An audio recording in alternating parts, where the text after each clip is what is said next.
right? Explain it. Yeah, I think that's true. Look, a lot of what I write, there's a source of deep, indubitable enjoyment poking my finger in somebody's eyes. I'm not going to deny that. And the biological community is so self-satisfied, so smug, so sure they have all the answers that somebody who comes along and gives them a poke in the eye, of course they're going to respond with a form of indignation that is almost rabid. That goes without saying. But the much deeper question, I think, is why has this story, and that's really all that it is, why has this story, say, from 1960 to the present, there was a lot of skepticism about Darwin after he published and throughout the first part of the 20th century. Why has this story become so governing to so many people?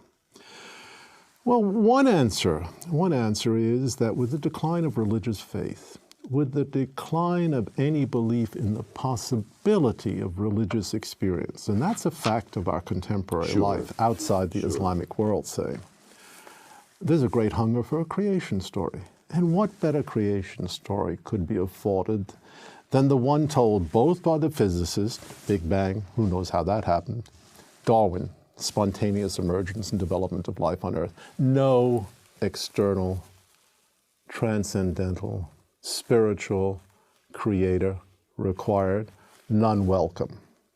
That's a powerful motivation. That's a powerful motivation.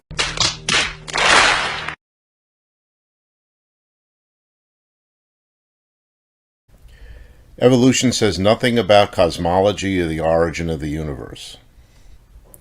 Evolution is, after all, a biological theory and cannot be applied to whatever is not biological, and that, of course, includes the origin of the universe.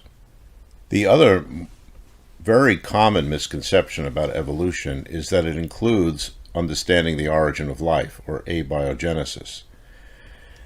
That actually is not true. Even Darwin only briefly mentioned the origin of life in a speculative way.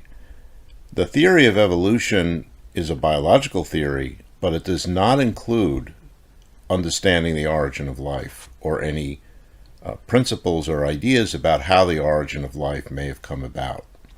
This is a critically important point in arguments about evolution.